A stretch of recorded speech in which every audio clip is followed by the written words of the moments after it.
Bonjour à tout le monde donc en ligne aujourd'hui pour cette rencontre avec Patrick Artus. 90 minutes pour lire Patrick Artus. On peut lire cet ouvrage qui est paru en 2024. Donc on était en mois de mai 2024. Et il y a un nouveau livre qui sort également. Patrick Artus publie à peu près un livre tous les ans et demi, donc il faut suivre, voilà. Et là on a un peu de retard peut-être pour vous faire venir, mais on parlera aussi du nouveau livre, comme ça c'est bien, on va prolonger. On va parler de ce livre qu'il a coécrit comme très souvent avec Marie-Paul Virard, qu'il faut citer aussi.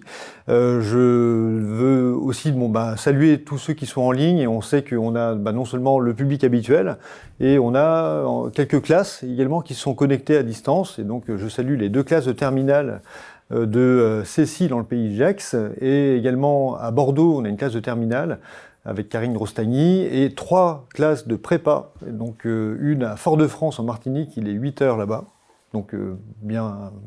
Bonjour. Et on a aussi Saint-Maur-des-Fossés, 2 classes à Saint-Maur-des-Fossés, et donc c'est bien, on a étendu un petit peu le public.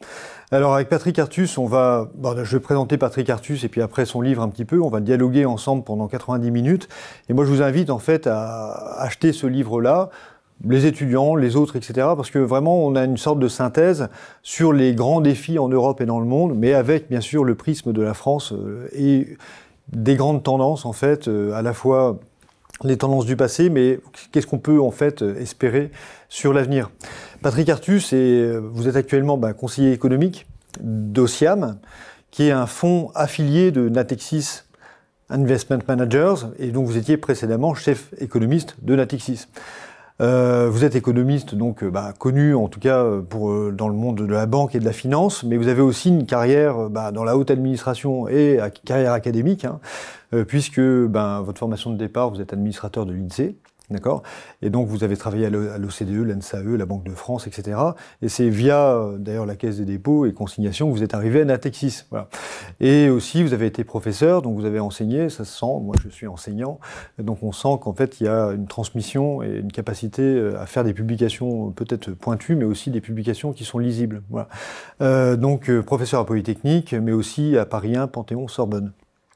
Et donc on vous connaît pour des chroniques, des tribunes dans plusieurs médias de presse, mais également les flash économies, donc vous pouvez retrouver sur certains réseaux sociaux, voilà. Je ne les cite pas forcément, mais vous les trouvez facilement aussi, on vous trouve très facilement en fait en vous recherchant sur Internet. C'est une mine d'or d'analyse quotidienne quasiment. Et donc ces livres qui paraissent tous les ans et demi. Alors ce livre-ci, Quelle France en 2050, donc paru en mai 2024, il essaie d'inscrire dans une analyse des tendances de longue période. Donc des tendances de longue période qui sont percutées par des chocs, on va voir. Donc vous intégrez en fait l'idée qu'il y a des chocs qui peuvent percuter ces tendances de longue période. Vous essayez d'anticiper un petit peu qu'est-ce qu'il en serait de la France et de l'Union européenne en 2050. Mais il faut bien indiquer que, puisque ce livre sort en mai 2024, c'était donc avant l'entrée en fonction de Donald Trump, et même d'ailleurs sa victoire aux élections, vous avez intégré déjà un scénario catastrophe en forme de signe noir, au cas où une administration Trump se désengageait de la défense de l'Europe, et possiblement avec d'autres conséquences également. Je signale tout de suite qu'il y a un nouveau livre qui sort le 15 octobre 2025, La France réinventée. Donc c'est vraiment la suite en fait de Quelle France en 2050. Ça prolonge ce livre-là, mais avec un accent particulier sur l'évolution des modèles sociaux. Et on reviendra un petit peu sur ces points-là dans notre conversation. Et c'est vrai qu'un fil rouge peut-être de cette conversation, ça sera aussi en fait comment, au vu des évolutions de ce signe noir qui est apparu aux États-Unis, en fait, quels sont les éléments qu'il faut actualiser ou pas de ce livre par rapport à ce que vous disiez sur les trajectoires des différents pays. On va démarrer tout de suite en fait par vraiment ces grandes perspectives que vous faites, l'économie mondiale, la France et l'Union européenne en 2050. Donc il y a 3 facteurs sur lesquels vous insistez pour les trajectoires des pays, la population en âge de travailler, il y a le taux d'emploi et la productivité. Est-ce que vous pouvez nous expliquer un petit peu comment ça s'articule, ces 3 dimensions en fait ? Oui, bonjour à tous. Bon, c'est assez simple, hein. La production, c'est-à-dire le produit intérieur brut d'un pays, c'est le produit de la population en âge de travailler, du taux d'emploi de cette population, c'est-à-dire quel pourcentage de la population en âge de travailler a effectivement un emploi, et de la productivité, c'est-à-dire de la production par tête d'emploi. Et donc, le premier exercice auquel on se livre dans ce livre, c'est d'essayer d'évaluer la hiérarchie des pays par la taille du produit intérieur brut en 2050. Et en faisant des hypothèses sur la population en âge de travailler. Alors, en ce qui concerne la population résidente, c'est pas très compliqué parce que 2050, c'est dans 25 ans, donc il y a beaucoup de tendances démographiques qui sont déjà acquises. Mais il y a un point d'interrogation sur l'immigration et sur les politiques migratoires. En regardant aussi l'évolution possible du taux d'emploi. Alors on part du principe que les pays qui ont des taux d'emploi extrêmement élevés, par exemple l'Allemagne, la Suède, le Canada, le Royaume-Uni, qui sont des taux d'emploi de près de 80%, c'est-à-dire que 80% de la population en âge de travailler à un emploi ne vont pas arriver à faire monter significativement leur taux d'emploi. Et la question se pose pour les pays qui ont des taux d'emploi faibles, par exemple en Europe, la France, l'Espagne et l'Italie, et qui ont une marge de progression. Mais cette marge de progression ne sera traduite dans les faits que si les systèmes éducatifs s'améliorent et si l'âge de départ à la retraite est repoussé. Et donc on a aussi une interrogation. Et puis la productivité, alors c'est assez compliqué. Tous les pays connaissent un ralentissement de la productivité qui est dû probablement à ce qu'il est plus difficile aujourd'hui qu'il y a 20 ou 30 ans de faire des innovations. Par exemple, prenez la pharmacie, trouver une nouvelle molécule, ça nécessite beaucoup plus de temps et ça nécessite beaucoup plus d'investissement qu'il y a 20 ans. C'est la même chose dans l'énergie. Et donc, on a un facteur qui est commun aux différents pays, c'est le moindre rendement de la recherche-développement, en fait. Mais alors, il y a des phénomènes plus surprenants. Par exemple, la stagnation de la productivité en Europe depuis 2017 ou la baisse de la productivité du travail en France et en Allemagne depuis 2019, c'est assez étonnant. Et on ne sait pas très bien départager les explications mécanique. Par exemple, en France, la hausse de l'apprentissage a mécaniquement fait baisser un peu la productivité. Les explications qui sont dues aux attitudes vis-à-vis du travail, est-ce qu'il y a vraiment une désaffection vis-à-vis du travail des populations? Et puis les explications qui sont liées à l'insuffisance des investissements en recherche-développement, en nouvelles technologies. Bon, alors on fait quand même des hypothèses, et quand on fait ces hypothèses, donc on arrive à une hiérarchie des pays en termes de produit intérieur brut, tout en sachant les limites de la mesure du bien-être par le produit intérieur brut, mais c'est la seule mesure qui soit comparable, et qui nous montre que avant l'arrivée de Donald Trump, on pouvait sérieusement penser que les États-Unis consolideraient leur place de plus grande puissance planétaire.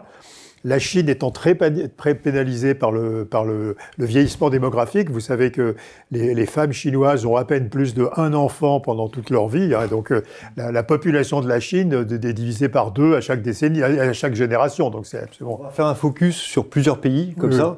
Mais avant de faire ce focus-là que vous avez commencé, déjà un petit peu, il y a une interdépendance un petit peu entre ces variables. Si je résume un petit peu, entre la quantité de travail et la productivité du travail peut-être. Alors, c'est des interdépendances compliquées. Alors, on sait que les travailleurs âgés sont moins productifs en moyenne, et en particulier dans les métiers manuels. Mais par ailleurs, avoir un vieillissement de la population, ça peut inciter à robotiser, par exemple. Alors, c'est la réaction qu'ont par exemple la Corée du Sud ou le Japon, qui ont des niveaux de robotisation et d'automatisation de leur économie extrêmement fortes, qui pour l'instant compense l'effet du vieillissement et permet de conserver des gains de productivité assez importants. Et donc, il y a des forces en différentes directions qui sont à l'œuvre.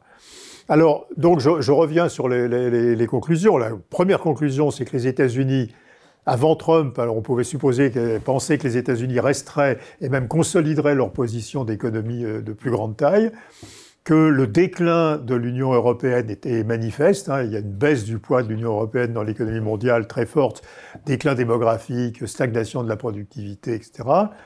et que la Chine décline et de plus en plus et en raison de la perte de population, et que les pays en croissance rapide avec des gains de productivité importants que sont l'Inde et l'Afrique, certes rattrapent, mais leur point de départ aujourd'hui est tellement bas en termes de revenus par tête qu'en 2050, ils pèsent encore d'un poids assez négligeable dans l'économie mondiale. Il faudrait en fait faire des projections à l'horizon 2100 pour voir l'Inde et l'Afrique arriver à un poids important dans l'économie mondiale.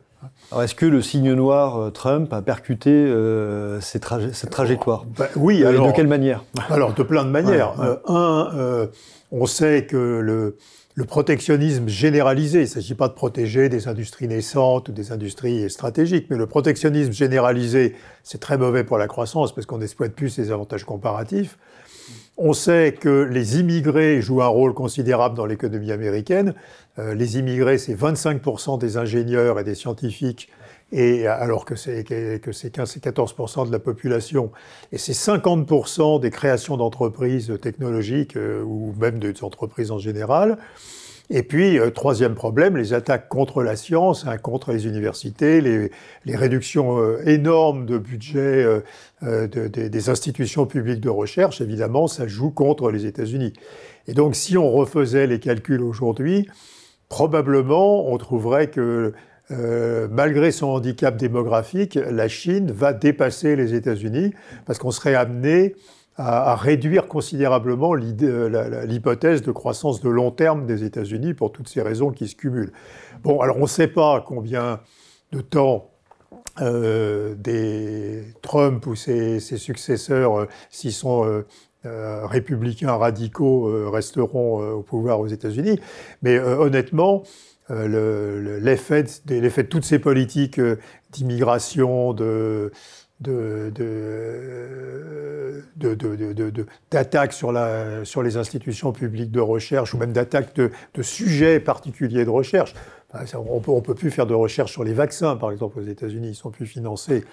Et le protectionnisme généralisé, évidemment, ça va coûter un point et demi par an de croissance aux États-Unis. Donc, au bout de 25 ans, ça fait 35 ou 40% de perte de revenus. Et donc, c'est majeur comme effet.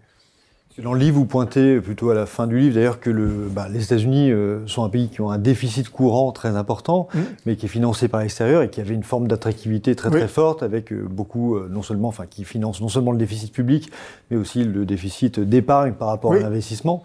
Et est-ce qu'on est en mesure de dire si quelque chose pourrait changer sur ces paramètres-là? Alors, on peut regarder 2 trimestres, depuis le 15 janvier. Sur ces 2 trimestres, on voit que les investissements directs étrangers aux États-Unis sont légèrement en recul. Et donc, il n'y a pas de boom du tout par rapport aux années antérieures. On voit évidemment que la croissance est de 1,5%, alors qu'elle était de 2,8% l'année dernière. Donc, il y a une perte de croissance très importante.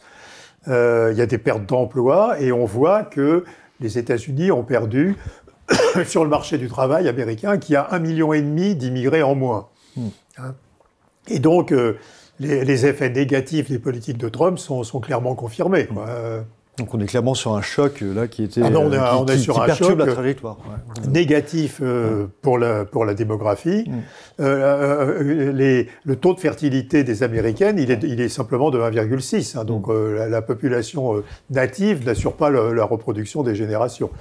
Et donc on a sur un choc démographique, on est sur un choc sur la productivité, sur les découvertes, sur l'innovation, et on est sur un choc de mauvaise spécialisation productive. Les États-Unis, normalement, n'ont pas d'avantage comparatif à faire des produits, des biens de consommation et des biens d'équipement bas de gamme. Alors je reviens avant d'arriver sur l'Union européenne et la France. Vous êtes aussi un peu pessimiste en fait sur la Chine, c'est-à-dire qu'en fait vous montrez une trajectoire. Dans le livre, si on prend les différents facteurs, sur le facteur démographique, on sait ce qu'il en est. C'est un pays donc, qui est déjà vieillissant et qui commence à avoir un taux d'accroissement naturel négatif, si je ne dis pas de bêtises. Et aussi sur la productivité, en fait, qui se tasse, en tout cas qui ralentit, qui augmente moins vite. Donc, quelle trajectoire, en fait, on voit pour la Chine actuellement? Alors, pour l'instant, la démographie, la Chine perd de la population active chaque année. mais ces quelques dixièmes de points, ça va être 1,5 % par an de baisse de la population en âge de travailler à partir de dans 10 ans. Donc c'est une réduction colossale de la population active. Donc ça s'observe bien. Les gains de productivité restent autour de 4%, 3,5-4% par an, donc ils restent assez élevés. On voit effectivement que, j'ai étudié aussi toutes les données des innovations, par exemple les données de l'Office international des brevets, les données il y a Bruegel qui fait des comparaisons des découvertes technologiques. La Chine est toujours en retard sur les États-Unis. Elle est en avance sur les États-Unis en ce qui concerne simplement les énergies renouvelables, mais elle est en retard globalement sur les États-Unis. Il y a un an, on pouvait penser que les États-Unis garderaient leur avance technologique sur la Chine. Maintenant, probablement, la Chine va passer devant les États-Unis avec un effort considérable de financement public, de l'innovation, de direction des jeunes vers les secteurs innovants.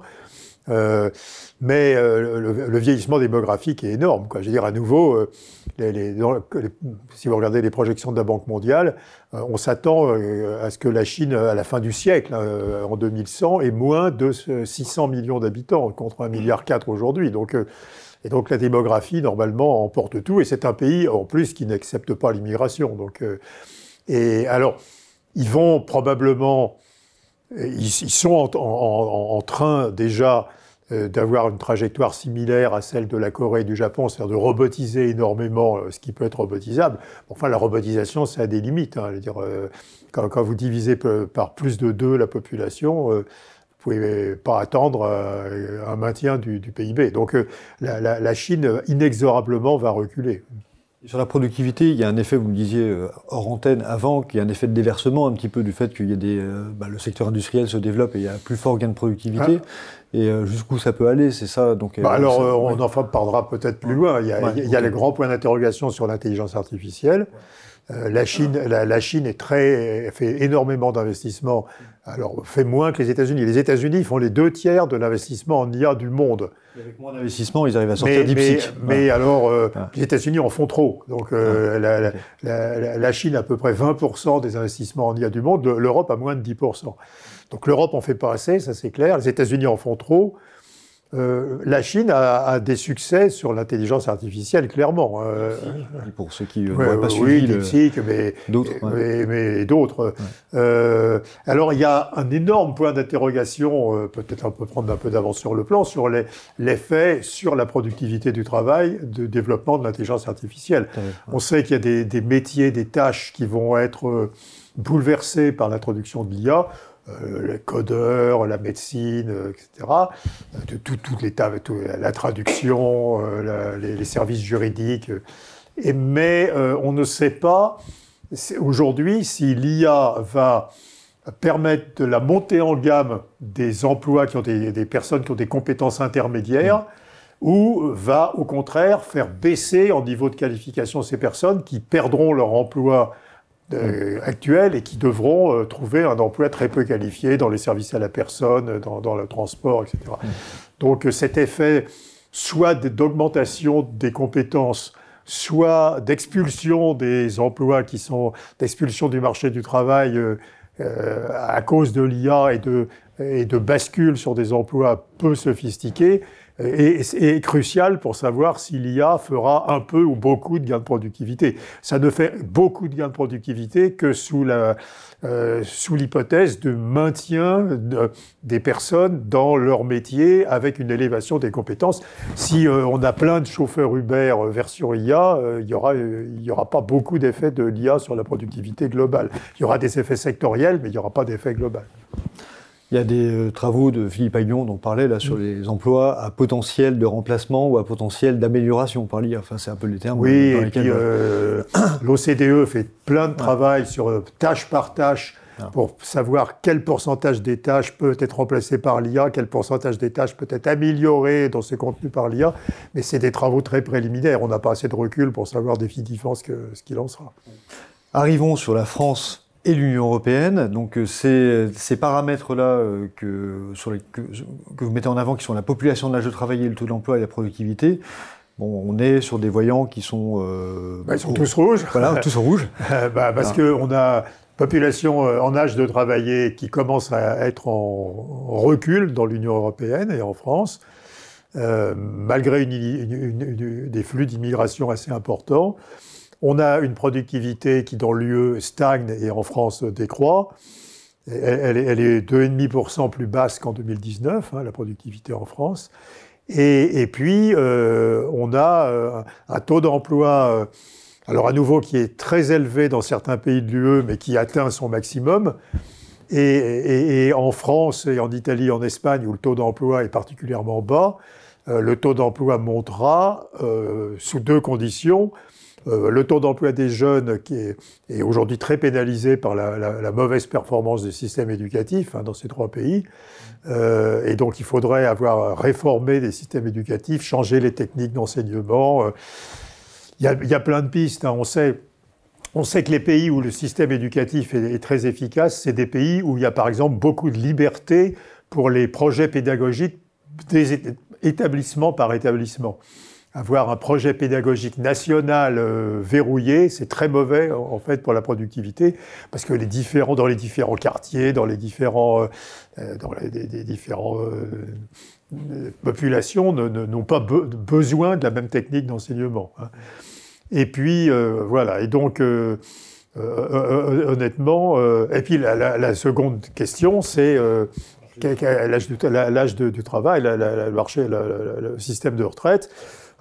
Il y a, dans les derniers sondages, 70% des Français qui sont hostiles au report de l'âge de la retraite ou même à des mesures d'économie sur les retraites comme la non-indexation. Ça sera très difficile de faire passer une mesure dure comme le font certains pays. Par exemple, l'Allemagne, l'âge légal de la retraite, c'est 67 ans. En Italie, on parle de le passer à 70 ans. En France, il y a un rejet très clair d'une très grande majorité de Français pour le report de l'âge de la retraite. Et donc, sous les conditions actuelles, le taux d'emploi global en France augmente à cause des retraites, des réformes passées des retraites, mais on va atteindre une asymptote peut-être à peu près autour de 60% de taux d'emploi et le taux d'emploi ne montera plus. Et donc on va regarder un handicap assez fort, sauf si la perception des Français change. Et la perception des Français, c'est pas que les règles du système de retraite. Il faut, dans les pays qui ont poussé l'âge effectif de la retraite à 65-66 ans, il y a des formations, les gens changent de métier à 55-60 ans, il y a beaucoup de formations, il y a des budgets énormes de reconversion. Et donc il faut aussi que les entreprises et l'État coopèrent à rendre possible le report de l'âge de la retraite. Alors, il y a des questions déjà en ligne qui portent sur l'immigration. Donc l'immigration, qui est en quoi ça pourrait être une solution, mais est-ce que l'immigration n'a pas des inconvénients d'un point de vue de la croissance? Je pose la question directement.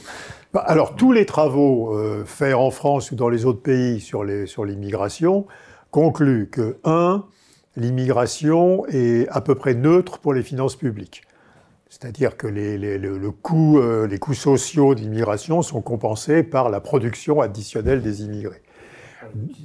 Alors les immigrés sont en moyenne, dans la majorité des pays, plus qualifiés que les populations natives.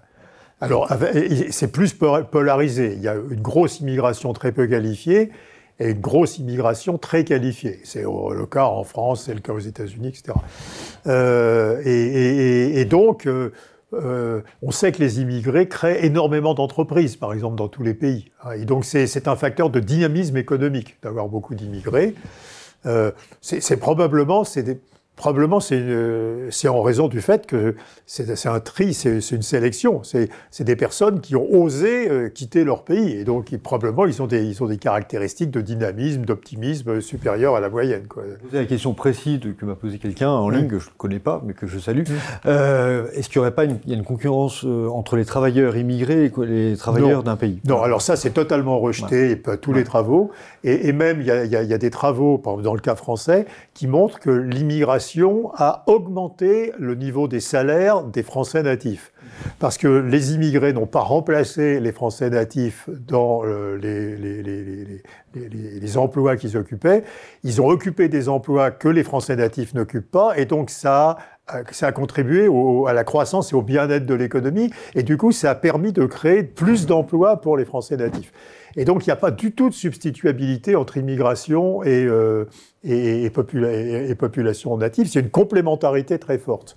Aux deux bouts de l'échelle des qualifications.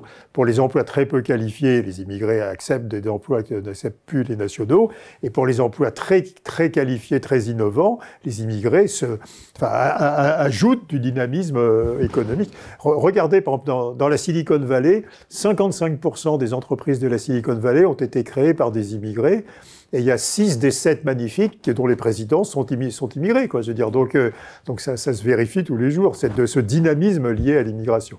Alors, le seul effet négatif, il faut être clair, c'est la délinquance. Il y a une délinquance des immigrés nettement plus forte que la délinquance des natifs dans tous les pays. Mais corrigés de leur niveau de revenu ou de leur niveau de revenu, localisation de l'habitat, etc. Donc c'est très difficile de faire des études. Mais en fait, si on regarde la macroéconomie, les salaires, l'emploi, la croissance, les finances publiques, l'immigration a un effet positif sur tous les aspects de la macroéconomie.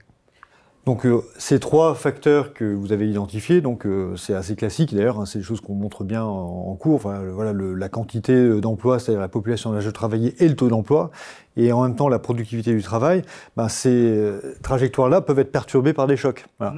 Et donc on a le vieillissement, dont on va reparler un tout petit peu, mais c'est vrai que le vieillissement. Quelles sont les implications du vieillissement sur la croissance économique? Pourtant, on sait par exemple que une population qui vieillit un peu, donc ça fait de l'épargne, par exemple, ce qui peut avoir un effet favorable sur l'investissement, par exemple. Il y a plein d'effets dans tous les sens. Oui, voilà. Effectivement, il y a plus d'épargne, donc il y a plus de fonds investissables, mais alors le vieillissement, il y a différentes formes de vieillissement. Aujourd'hui, on a toutes les formes de vieillissement dans les pays européens. On a l'allongement de l'espérance de vie, on a la baisse de la natalité et de la fertilité, et donc on a à la fois plus de retraités et moins d'actifs. Et alors, il y a un effet très négatif du vieillissement, c'est le déséquilibre des régimes de protection sociale. Prenez en France, à la création du système de retraite après-guerre par Pierre Laroque, etc., on avait 6 actifs pour un retraité. Dans les années 60, on avait toujours 4. Le pic, c'est en 1965, on avait 4,5 actifs par retraité. Aujourd'hui, on est à 1,7 et on va vers une fourchette, nous dit le corps, le Conseil d'orientation des retraites, 1,3, 1,4. Donc effectivement, il faut consacrer beaucoup plus du PIB à payer des retraites. Et puis, un effet très fort sur les systèmes de santé. La dépense de santé, un adulte en France, quelqu'un de moins de 60 ans, consomme à peu près de mémoire 1 300 € par an de santé, ça monte à 7 000 € pour une personne de plus de 75 ans. Et donc, il y a vraiment... le vieillissement accroît la charge de santé, et donc il y a un problème d'équilibre des systèmes de protection sociale. Et d'ailleurs, à l'inverse, on parle de dividendes démographiques. Le dividende démographique, c'est la situation des pays où la population active croît plus vite que la population totale. Elles peuvent baisser la pression fiscale, elles peuvent... voilà. Et donc, je pense que le problème majeur avec le vieillissement démographique, plus fort que la perte de productivité ou peut-être compensée par le supplément d'épargne, ça va être la capacité ou non à équilibrer les systèmes de protection sociale sans tuer les économies par la hausse des impôts, quoi, je veux dire. Et ça, c'est la question la question à l'horizon 2050. C'est la question la plus sérieuse liée au vieillissement. Est-ce qu'on va trouver les moyens de faire des économies, d'organiser mieux les systèmes de protection sociale, Est-ce que l'IA va faire des gains de productivité dans la médecine, dans la détection des maladies, etc., qui permettront de faire des économies et que la protection sociale généreuse soit toujours finançable? Ça, c'est la vraie question. Alors, je me fais un peu l'avocat du diable, peut-être, mais j'ai lu une publication là, du FMI qui parlait d'un dividende de longévité. Et pour inverser un peu avec cette idée que s'il y a peut-être moins d'enfants, en fait, on peut dépenser plus par enfant et plus accumuler de capital humain. Enfin, il y a toujours des effets contraires qui peuvent... Oui, mais c'est bizarre, parce que si on regarde la théorie basique du cycle de vie, les retraités désépargnent. Oui. Alors, c'est pas vrai dans les faits. C'est pas vrai dans les faits. Ils continuent à accumuler de l'épargne. Ils continuent à accumuler des épargnes, ils la transmettent. Ouais. Oui, peut-être, il y a des effets. Ouais, ouais. Bon, quand vous avez l'essentiel des pays de l'OCDE qui vont avoir des taux de fertilité entre 1 et 1,5, il y a un vieillissement extrêmement... On a 1,6 cette année. Et donc, il y a un vieillissement extrêmement brutal et ça se fait extrêmement rapidement. Et à nouveau, le problème essentiel, ça sera l'équilibre des systèmes de protection sociale. Et donc, cet aspect financier sur lequel on reviendra après, qui nécessite peut-être des ajustements des politiques économiques pour intégrer ce facteur-là. Il y a un deuxième facteur qui vraiment perturbe les trajectoires, c'est une évolution. Vous citez d'ailleurs le président de TSMC, Taiwan Semiconductor Manufacturing Company, je l'ai bien dit, oui. Qui dit la mondialisation, le libre-échange, c'est derrière nous. Il y a une fragmentation du monde. Oui. Comment ça vient perturber un peu ces trajectoires de croissance pour l'instant, on ne le voit pas énormément. C'est-à-dire que l'OMC, l'Organisation mondiale du commerce, annonçait une baisse du commerce mondial de biens en volume cette année. Ouais. Et alors, ils viennent de réviser à pratiquement plus 1%. On était à peu près plus 3% l'année dernière. Donc, il n'y a pas un effet massif pour l'instant du protectionnisme, parce que c'est que les États-Unis. Vous avez eu des accords de libre-échange signés, par exemple, entre l'UE et l'Indonésie, récemment. L'Indonésie, c'est un accord en négociation avec l'Inde, le Mercosur, etc. Et donc, le monde n'est pas devenu globalement protectionniste. C'est les États-Unis qui sont devenus globalement protectionnistes. Et puis, il faut tenir compte des échanges de services. Les échanges de services croissent de 7% par an en volume. Et là, c'est très difficile de faire du protectionnisme. Donc, la segmentation du monde, ça serait très mauvais. C'est-à-dire, s'il y avait le monde occidental et le monde des pays émergents, ou le sud global, comme on dit, mais enfin c'est bizarre, parce que le sud global, il y a la Chine, qui est vraiment plutôt un pays du Nord, mais enfin bon...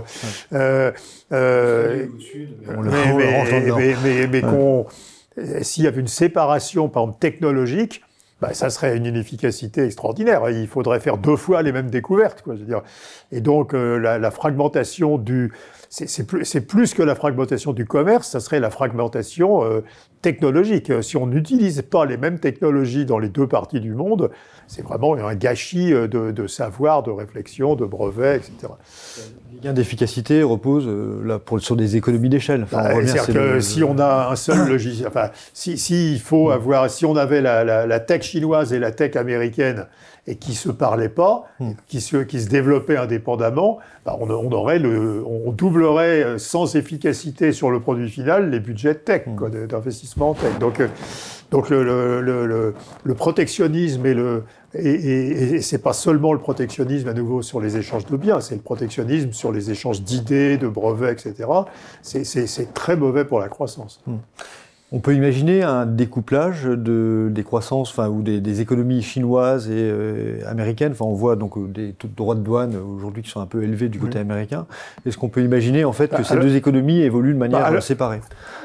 Alors pour l'instant, si on regarde les flux de commerce, les exportations de la Chine vers les États-Unis ont baissé de pratiquement la moitié depuis 2022. Donc, mais la Chine continue à avoir des exportations qui croissent très rapidement parce qu'elle fait transiter ces exportations vers les États-Unis par de tiers pays, en particulier des pays d'Asie du Sud-Est ou le Mexique, etc.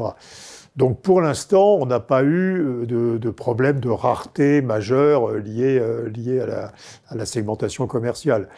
Il y a à nouveau, mais je crois que le pire problème, je me répète, mais ça serait la segmentation technologique. Si on n'avait pas les mêmes technologies dans l'univers chinois et dans l'univers américain, ça serait absolument dramatique pour la croissance mondiale. Pour l'instant, on n'observe pas de drame, hein, parce que les entreprises s'adaptent, parce que les Chinois ont investi énormément dans d'autres pays d'Asie pour localiser des filiales, etc. Donc, en fait, on a une fragmentation de la chaîne de valeur qui permet un peu d'amortir ces alors, ce qui s'est passé, ouais. c'est une diversification des chaînes de valeur. Ouais, c'est-à-dire que plus personne n'a un seul sous-traitant par produit. On a 2, 3 sous-traitants. Donc, ce qui est un peu coûteux, mais pas dramatiquement coûteux, quoi. Mais c'est à nouveau on peut se protéger. Enfin, il y a deux caractéristiques. Il y a deux configurations où le protectionnisme est légitime. C'est c'est bien connu, c'est la protection des industries naissantes. Oui. Par exemple, si en Europe on veut une industrie de la batterie électrique, il va falloir la protéger. Parce que sinon, elle ne sera jamais compétitive vis-à-vis de l'industrie de la batterie électrique chinoise.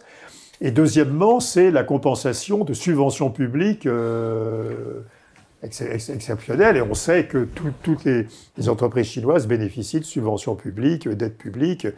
Et d'ailleurs, il y a des droits de douane sur les importations de voitures chinoises qui essayaient d'appliquer les règles de l'OMC et de compenser pour les aides publiques qu'ont les constructeurs de voitures en Chine. Alors, on avait un cadre multilatéral qui permettait aux pays, en tout cas, de... L'UE applique toujours les règles de l'OMC. Ouais. Enfin, ouais. Mais est-ce qu'on a toujours un cadre qui nous permet, par exemple, en cas de distorsion de concurrence, en fait, oui, en effet, d'appliquer des droits compensatoires et qui soient vraiment compensatoires à nouveau, les Chinois n'ont pas beaucoup apprécié les droits de douane sur les importations de voitures chinoises en Europe. Ils ont menacé de mettre des droits de douane sur le cognac, enfin des choses un peu symboliques. Enfin, en réalité, ils acceptent cette idée d'être... c'est des droits de douane qui sont entre 15 et 30%. Ce n'est pas des droits de douane extrêmement punitifs compte tenu du niveau des coûts de production et du niveau des aides publiques. Pour l'instant, à nouveau, le commerce mondial résiste mieux à l'offensive de Donald Trump que ce qu'on imaginait. Alors, on ne sait pas ce que... ça réoriente les flux. Ça réoriente le flux, Voilà. Et puis il y a de l'innovation dans les entreprises. Et puis, alors, il y a aussi un gros point d'incertitude, qui est institutionnel. C'est au mois de novembre, la Cour suprême va statuer sur le caractère constitutionnel ou non des droits de douane aux États-Unis. Et si la Cour suprême statue que ce n'était pas constitutionnel, on sait que le Congrès, d'abord, il y a pas mal de républicains qui sont les libre-échangistes, tradition libérale, quoi. Un petit peu. Ouais. Oui, il y en a. Et puis le Congrès serait beaucoup moins dur que Trump sur le niveau des droits de douane. Donc en plus, il y a une incertitude majeure. Mais enfin, à nouveau, le commerce mondial des biens sera en croissance positive en 2025, ce qu'on n'osait pas espérer quand Donald Trump est arrivé. Mais c'est vrai qu'on lit des économistes qui disent qu'aujourd'hui, les multinationales ont de plus en plus un arbitrage à faire entre l'efficacité et la vulnérabilité. Enfin, elles doivent intégrer, on a des risques plus forts. Voilà. C'est vrai, mais à nouveau, je disais, moins d'efficacité. Ça n'arrive plus d'avoir un seul sous-traitant, ou alors on sait que c'est extrêmement dangereux. Donc il vaut mieux avoir plusieurs sous-traitants, quitte à avoir un peu d'inefficacité. Oui, tout à fait. Oui. Ouais. Un autre aspect qui est forcément en lien avec la mondialisation, on a un processus de désindustrialisation dans les pays actuellement à revenus élevés, et donc il y a un facteur aussi qui joue en négatif sur la croissance. Pourquoi l'industrie, ça paraît, on a l'impression qu'il y a une focalisation des économistes un peu sur l'industrie comme un facteur de croissance à long terme, la désindustrialisation qui serait au contraire quelque chose de... Ça dépend par quoi on compense la désindustrialisation. Si vous regardez ce qu'écrit David Autor sur les États-Unis, la désindustrialisation des États-Unis, ça a poussé vers le bas de gamme plein d'emplois. Donc si vous substituez des emplois dans les services à la personne, des emplois peu qualifiés dans la santé, etc., à des emplois industriels, vous avez une baisse de la qualification, de la productivité, de la capacité exportée. La question, c'est toute l'essence du rapport Draghi. Draghi dit... l'objectif, c'est pas d'avoir de l'industrie, c'est d'avoir un secteur au haut de gamme et qui peut être de la tech. La tech, c'est des services de télécommunication, des services... on va y arriver. Ou des services liés à l'intelligence artificielle. Mais le problème, c'est que les États-Unis et la France, particulièrement, ont perdu beaucoup d'emplois industriels. Aux États-Unis, c'est à peu près 10% de l'emploi total. En France, c'est 9% manufacturés, hors construction, au profit d'emplois très peu qualifiés. Et donc, ça a fait baisser en niveau de gamme l'économie. Il y a à nouveau, mais ça reflète plutôt... Regardez la situation, par exemple, de la Suède ou du Danemark. La Suède ou du Danemark, ce sont des industrialisés, mais elles ont remplacé l'industrie par des services très sophistiqués, des services financiers, des services de transport. Et puis elles sont montées en gamme leur industrie. Vous avez des industries, des renouvelables, de l'industrie pharmaceutique, etc. Donc si vous remplacez l'industrie manufacturière traditionnelle par des industries et des services sophistiqués, il n'y a pas de problème. Et à nouveau, il y a des exemples de pays qui... la Suisse. La Suisse a une industrie très haut de gamme et qui est très grosse. Et bon, il y a un problème français, il y a un problème qui devient un problème allemand, parce que l'Allemagne, c'était des industries intermédiaires et automobiles qui ne sont pas très haut en gamme, mais il n'y a pas... Il ne faut pas avoir la vénération de l'emploi industriel, il faut avoir la vénération de l'emploi haut de gamme. Oui. En gros, il y a des secteurs à fort gain de productivité et d'autres à faible gain de productivité. On revient sur la productivité. On revient sur la productivité. Si vous compensez la désindustrialisation par des créations d'emplois dans les services à la personne, à nouveau, dans l'agriculture, dans des services bas de gamme aux entreprises, dans la logistique, etc., vous avez une baisse du niveau de gamme moyen des emplois qui tue la productivité. Donc l'objectif, je veux dire, un domaine dans lequel la France est très bonne, c'est les jeux vidéo. Les jeux vidéo, c'est bien. Enfin, je veux dire, c'est pas de l'industrie, quoi. C'est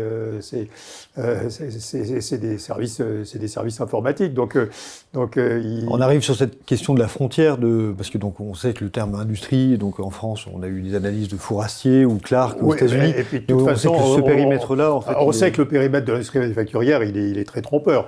L'industrie, si on regarde les consommations intermédiaires de services de l'industrie manufacturière, ça fait selon les pays, ça fait entre 70 et 100% de la valeur ajoutée industrielle. Et donc, c'est classifié comme service.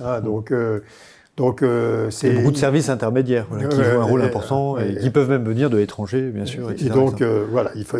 Mais clairement, ce qu'il faut avoir comme objectif, c'est de faire progresser le niveau de gamme moyen, le niveau de gamme et le niveau de compétence moyen de la population. Il ne faut pas avoir un objectif strictement manufacturier. Alors dans ce cadre-là, donc vous reprenez cette situation de Paolo Gentiloni qui nous dit que l'Union européenne ne doit pas rester le seul herbivore dans un monde de carnivores. Alors c'est une métaphore que vous allez expliquer un peu, mais en gros, en arrière-plan, est-ce que c'est un effet de la mondialisation, ça, ou est-ce que on peut avoir des politiques commerciales qui pourraient ou industrielles? Alors ça a plein de déclinaisons possibles. Il y a une déclinaison sur les politiques commerciales. Donc, effectivement, donc les carnivores étant ceux qui ceux qui sont libre-échangistes jusqu'au bout, y compris pour les industries naissantes, comme les batteries électriques. Donc ça, c'est condamné à mort les industries naissantes. Donc il faut avoir le courage de protéger les industries naissantes, mais ça peut aussi caractériser l'accès aux ressources critiques. Par exemple, les Chinois ont une politique depuis de nombreuses années d'accès aux ressources critiques en Afrique, en Asie, etc., parce qu'ils en ont peu, et donc d'accès aux terres rares, au cuivre, au zinc, au nickel. Et donc l'Europe, jusqu'à présent, avait une politique très timide d'accès aux ressources critiques. Bon, maintenant, il y a un Critical Material Act, mais bon, ça commence tout juste. Matière première critique, voilà, donc et on sait que l'Europe a très peu de ressources minérales naturelles. Il y a un peu de lithium, mais il y a pas... Bon. Mais il faut aussi avoir des politiques de sécurisation des ressources rares et de ressources critiques. Donc ça, c'est un deuxième domaine. Et puis le troisième domaine, je pense que ce que vise Gentiloni, c'est aussi l'interdiction jusqu'à une période récente des politiques de dette sectorielle. Alors que tous les pays, les États-Unis, la Chine, etc., font des aides sectorielles massives, quoi. La Chine a fait des aides sectorielles sur toutes les industries liées à la transition énergétique. Maintenant, elle fait des aides sectorielles massives sur les semi-conducteurs. Enfin, donc, il faut accepter les aides sectorielles. Est-ce qu'il y a un virage qui a été pris, c'est une question qui me l'est posée en France ou dans l'Union européenne, est-ce qu'un virage a été pris justement pour, je sais que le rapport Draghi en parle forcément, mais avant le rapport Draghi qui date d'il y a un an, hein, exactement, septembre 2024, est-ce qu'il y a un virage qui a été pris? Alors je vous réfère au débat Draghi-Van der Leyen qui a eu lieu il y a 15 jours, etc. Alors, Van der Leyen disait, oui, on a compris, on a maintenant des politiques très dynamiques sur l'accès aux ressources rares, sur le développement technologique, sur la formation. Et Draghi, oui, mais c'est des politiques qui sont très lentes de mise en place et qui sont pas très efficaces, qui restent dans les cartons de la Commission et qui arrivent jamais sur le terrain. Enfin, il y a deux vues. Draghi était très pessimiste et Van der Leyen très optimiste sur le travail de la Commission, de remise en cause de ces processus, etc. Moi, je pense que, en réalité, Draghi a raison, quoi. La Commission est très bureaucratique, a des délais d'implémentation très très longs. Enfin, elle a des moyens d'action qui sont très limités aussi. Non, regardez, Next Generation EU, c'était 800 milliards d'euros, enfin moitié des prêts, moitié des dons. On en a à peu près la moitié uniquement qui a été dépensée. Alors que l'Inflation Reduction Act qui a été mis en place par Biden, c'était de l'argent qui était pratiquement immédiatement disponible dans les entreprises. Donc il y a un problème de procédure, de processus de décision à la Commission européenne. Il y a un temps de volonté peut-être des États derrière, parce que Next Generation EU, donc je rappelle, c'est un plan de relance qui est financé en partie par un emprunt européen. Oui, mais c'était segmenté. C'est-à-dire, Next Generation EU, il y avait des quotas par pays et il n'y avait aucun effet d'échelle. L'Italie avait 200 milliards d'euros pour subventionner des projets italiens. Il n'y avait pas de vision européenne des projets, quoi. C'était des projets pays par pays. Et donc, ce qui manque, c'est la vision européenne des projets. Et le jour où... La vision européenne des projets, mais il faut voir que ça serait... Pour certains pays, ça serait une atteinte très forte à leur souveraineté. Il faudrait, par exemple, que je sais pas, les Français acceptent qui sont très mauvais pour faire des éoliennes et que les Danois sont très bons, enfin c'est juste un exemple, et que donc on localise toute l'industrie européenne des éoliennes au Danemark et pas en France, quoi. Je veux dire, et on n'est pas à ce stade-là de la solidarité entre pays européens, quoi. Donc on est toujours dans une logique de chacun pour soi. Il y a une intégration quand même de cette conscience de la rareté dont vous avez parlé beaucoup, la rareté des matériaux critiques, donc on n'est pas très bien positionné parce que la Chine peut nous tordre le bras à tout moment, c'est ce qu'elle fait d'ailleurs, parce qu'on sait que les outils protectionnistes, nous on manie un peu les droits de douane, ou eux en fait c'est carrément... c'est des quotas. C'est des quotas sur les terres rares. Des quotas sur les terres rares, donc ils bloquent des choses importantes un peu partout sur... Et donc là, vous pointez, en fait, c'est un peu un fil rouge de ce livre, d'autres livre précédent, un retour de la rareté. Et ce retour de la rareté, moi je trouvais que un chapitre très intéressant, notamment pour les prépas, puisqu'on en parle beaucoup, c'est sur l'évolution de l'épargne mondiale, puisque en fait, c'est vrai que moi je continue d'enseigner ce saving glut, cette surabondance d'épargne que Ben Bernanke, qui n'était pas encore président de la Fed, mais donc l'idée qu'il y avait des pays excédentaires comme notamment la Chine, l'Allemagne, le Japon à l'époque, d'accord, qui avaient un excès d'épargne qui trouvait à se placer notamment aux États-Unis. Et pour vous, en fait, ce monde-là disparaît. Bon, alors on était clairement, jusqu'à il y a 7-8 ans, dans une situation d'excès d'épargne. Bon, on a eu des taux d'intérêt réels, et même des taux d'intérêt nominaux, parfois négatifs en Europe. Donc, quand il y a beaucoup d'épargne, forcément, le taux d'intérêt est faible pour prêter. Voilà. Ouais. Mais je pense que il y aura une concurrence maintenant pour l'accès à l'épargne.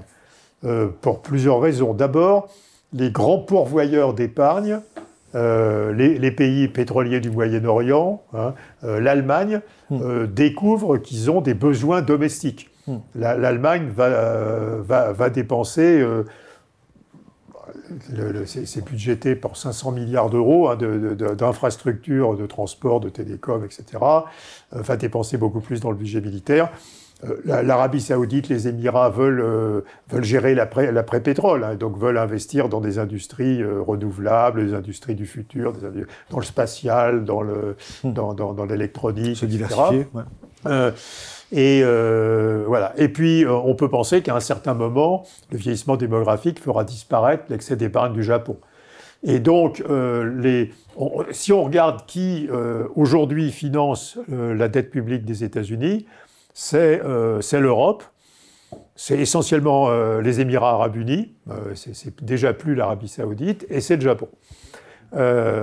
Les Émirats arabes unis ont de plus en plus d'usages internes de l'épargne, l'Europe aura de plus en plus d'usages internes, et le Japon. Donc, et puis les besoins d'investissement, si on suit Draghi, c'est plus de 4 points de PIB chaque année pendant 20 ans. Donc il y a des besoins massifs d'investissement. Et or, en plus, dépenses militaires qui vont devoir monter partout dans le monde. Et donc, on va passer d'un monde d'excédent exempté, bien sûr, d'épargne, à un monde d'insuffisance exemptée d'épargne. Alors, ça va s'équilibrer probablement par, d'abord, un certain rationnement. On n'arrivera pas à faire certains investissements pourtant nécessaires. Les investissements du rapport Draghi, on n'a pas commencé à les faire, quoi, je veux dire. Hein, donc, et on voit, par exemple, que en France, c'est très probable qu'on se lance dans une politique d'investissement massif dans la transition énergétique, dans le numérique, etc. Et puis, ça se traduira par une hausse des taux d'intérêt réels qu'on voit déjà. Si vous référence à téléphone, le groupe de rock, argent trop cher. Voilà. Mais on voit, le taux d'intérêt réel était négatif il y a quelques années, hein, autour de la crise du Covid. Aujourd'hui, ils sont autour de 2%. Et ils sont dans beaucoup de pays, en particulier les pays européens, supérieurs au taux de croissance de long terme. Hein. Et donc, on passe de taux d'intérêt réel à long terme inférieur à la croissance, qui est très favorable, parce que ça fait un coût du capital pas cher, ça permet de s'endetter sans payer énormément d'intérêts sur la dette, à des taux d'intérêt réels supérieurs à la croissance, qui est très défavorable, parce que elle fait boule de neige des intérêts sur la dette, quoi. Il faut rappeler que cette interaction entre l'épargne et l'investissement, elle est arbitrée par un prix, c'est le taux d'intérêt réel. Oui, c'est le taux d'intérêt réel. On va retirer l'inflation au taux d'intérêt nominal. Et en effet, là, on a en réel, en fait, quelque chose qui est un écart qui s'est creusé. Si vous prenez la France, il y a à 3,5% de taux d'intérêt nominal à 10 ans, et à une croissance réelle, une inflation probablement autour de 1,5% par an, c'est un moins maintenant, mais ça. Et donc il y a un taux d'intérêt réel à long terme de 2% par an, ce qui est nettement supérieur au taux de croissance de long terme de la France, qui est de 1. Hein, donc. Et donc cette rareté de l'épargne, donc ça peut poser une question sur le financement du pays le plus déficitaire. Oui, alors ça pose des questions d'abord d'orientation des politiques économiques. Moi, je suis frappé qu'en France, par exemple, tout le débat autour des politiques économiques tourne autour du soutien de la consommation. Donc on rejette systématiquement les politiques économiques qui seraient défavorables à la consommation. Il va falloir changer de logiciel. Il va falloir se dire que pour l'instant, il faut freiner la consommation et il faut épargner beaucoup pour investir efficacement, pour investir dans la transition énergétique, dans le numérique, dans la formation, dans les infrastructures, etc. Mais alors, on n'a pas du tout collectivement changé du tout de logiciel. À nouveau, je regarde les débats autour des programmes économiques des uns ou des autres. L'arbitrage, c'est qu'est-ce qui est bon pour la consommation et qui est mauvais.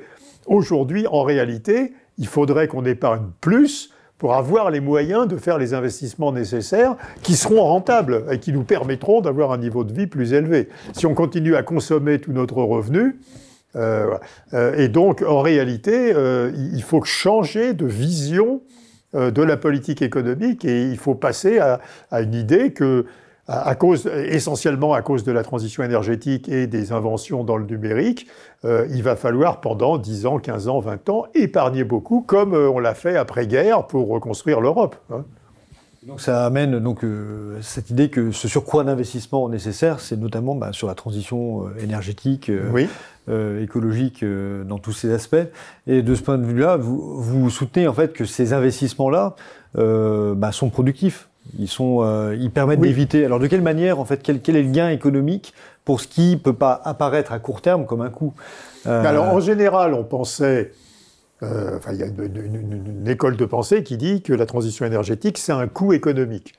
Parce qu'effectivement, quand vous tenez compte des coûts de stockage, par exemple, de l'énergie, les énergies renouvelables sont plus chères que les énergies fossiles.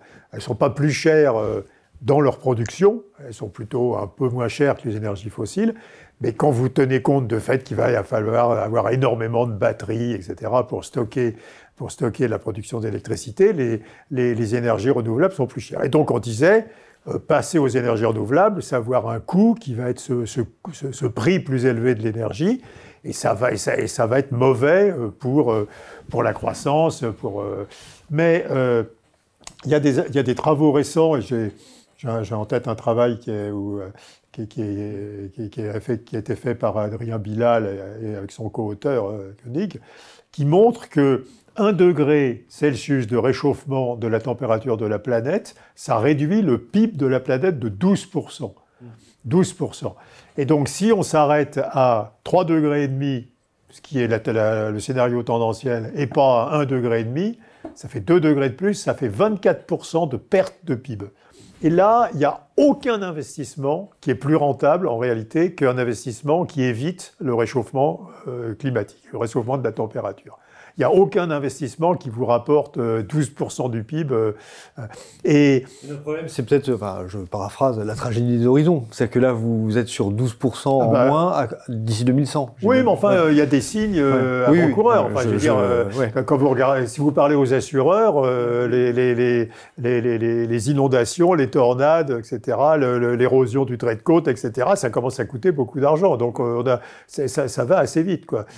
Et en réalité, c'est l'investissement le plus rentable qui soit, c'est de faire un investissement qui évite des émissions de gaz à effet de serre, quoi. Je veux dire,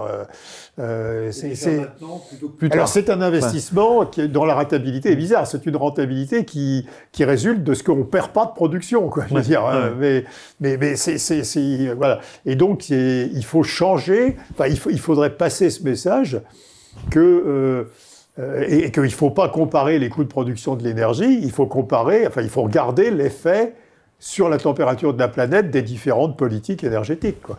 Alors évidemment, en Chine, je pense que les Chinois, on peut être un peu déçus des objectifs de réduction des émissions de gaz à effet de serre qui ont été publiés par la Chine et qui prévoient que de réduire de 7 à 15% les émissions de gaz à effet de serre dans les 10 prochaines années, alors qu'il faudrait au moins 20%. Mais le plus inquiétant, c'est les États-Unis. Les émissions de CO2 ont augmenté de 4% cette année aux États-Unis. Je veux dire, on fort partout, on utilise du charbon. Et donc Trump, c'est un désastre. C'est un désastre pour la planète, quoi. Et en même temps, vous dites aussi que l'Union européenne qui prend le virage de la transition plus rapidement... Et alors, si on adopte les élasticités d'Adrien Bilal... éviter le réchauffement climatique qui vient de l'annulation des émissions de gaz à effet de serre à l'horizon 2050 dans l'UE, c'est rentable pour l'UE. Alors pour la planète, c'est évident, parce qu'il y a une température plus basse, donc plus de PIB, mais ça accroît le PIB de l'UE plus que les investissements nécessaires dans l'UE. Donc même si l'Europe est seule à annuler ces émissions de gaz à effet de serre, c'est rentable économiquement, en termes de production, pour l'Europe, même si les autres ne suivent pas. C'est vraiment très, très étonnant. Ça nous permet d'être des leaders, en fait, sur un secteur. Et puis ça nous permet d'être des leaders technologiques, parce que les autres les États-Unis vont se rendre compte avec retard qu'il y a des tornades partout, qu'il y a des tempêtes partout, que la Floride est plus habitable, et ils auront du retard technologique par rapport à l'Europe sur les industries de décarbonation. Est-ce que c'était pas le pari de Joe Biden avec l'Inflation Reduction Act? Oui, bien sûr. Donc c'est un pari perdu. Enfin, c'est un pari qui a disparu. Pari, oui, il est complètement disparu, mais c'est pitoyable, quoi, je veux dire. À peine lancé, tout de suite abandonné. Sur ce que nous est-il permis d'espérer? Enfin, vous prenez en exergue cette situation d'Emmanuel Kant, un critique de la raison pure, on rappelle 1780. Donc, que nous est-il permis d'espérer? Vous dressez un peu des perspectives sur les politiques, d'abord pour sortir du piège à croissance faible.